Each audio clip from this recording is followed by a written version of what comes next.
narratives, etc. can carry healing. Poetry does it more intensely, said the famous poet Ted Hughes. Hello friends, welcome to the wonderful world of literature. Today we are going to be discussing a small and simple poem, The Thought Fox, written by Ted Hughes.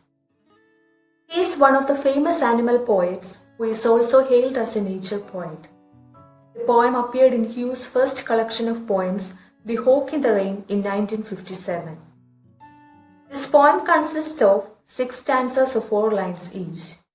Moreover, the poem is rich with literary devices like alliteration, personification, oxymoron, imagery, internal rhymes, etc. The Thought Fox is a poem about writing poetry. It puts forward the theme of a writer's struggle for the poetic inspiration. Here, fox stands as a metaphor for the thought process of a writer before composing the poem. Now friends, let us go deep into the poem. I imagine this midnight moment's forest.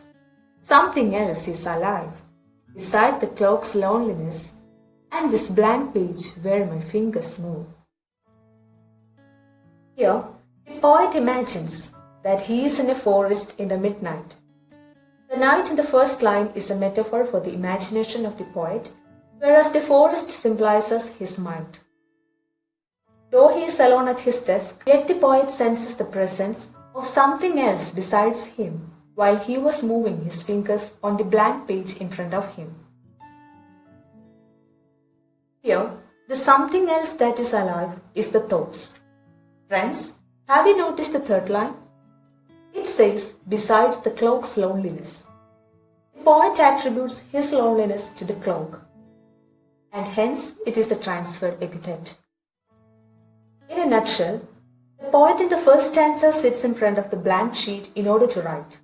Also, he has got a glimpse of the thought to write.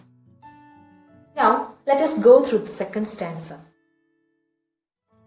Through the window, I see no star.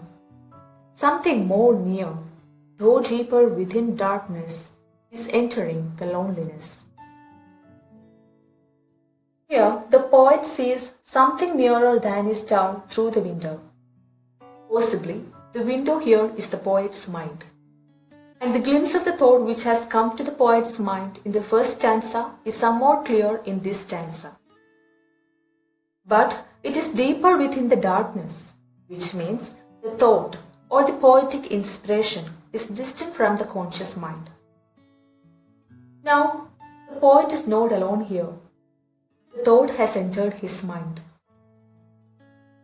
And this is all about the second stanza. In the third stanza comes the fox as a metaphor of the composing poetry. Let us look into the lines.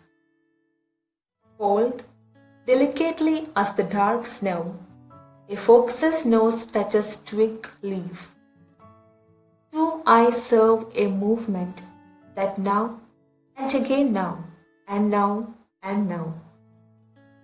It means that the idea of writing a poetry is clearly visible to the poet. We have seen a something in the first and second stanzas. The something is now detected as a fox, that is, as poetic inspiration or as words. Friends, have you wondered about the dark snow in the first line of this stanza? How can the snow be dark? It's contradictory in terms, right? Here, dark snow is an example of the poetic device oxymoron. The phrase now and again now and now and now means though the poetic inspiration comes, yet it nears slowly. And this is all about the third stanza. Sets neat prints into the snow, between trees and verily a lane, shadow lacks by stump and in hollow of a body that is bold to come. Notice, the last line of the third stanza and the first line of the fourth stanza are an example of enjambment. The fox sets neat prints into the snow, in the now and again now and now and now. It is set neat prints because the prints are visible in the white snow. That is, the blueprint of the poem is quite visible in the poet's mind. The fox sets its footprint between the trees, Moreover, the shadow foresees the arrival of a bold body. It means a poem is soon to come in black and white form on a paper. Now let us sleep on the fifth stanza. This stanza is entirely devoted on the eye of the fox. The stanza goes like this. Across clearings, an eye, a whitening, deepening greenness, brilliantly, concentratedly humming about its own business. Across clearings can be seen as an area without forest, which means the snow itself. But its deeper meaning represents the paper. The fox's eye is wide and deep. The words widening, deepening greenness represent the vitality of the fox as well as the scope of the poem. Now friends, we shall move to the last stanza. This stanza celebrates the pleasure of poetic creation. Finally, the mysterious fox in the darkness has got a complete shape in the last stanza. Let's go through the lines. Till with a sudden sharp old sting of fox, it enters the dark hole of the head. The window is starless still. The clock ticks.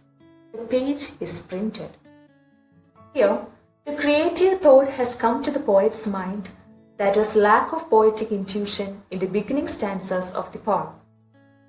Even then, the window remains starless and the clock ticks like in the first stanza. It shows that everything is as normal as in the beginning, except the fact that a poem is now born on a paper. Hence, the page is printed. That is, the poet, after a long period of struggle, has finally written the poem. This is the end of the poem, The Thought Fox.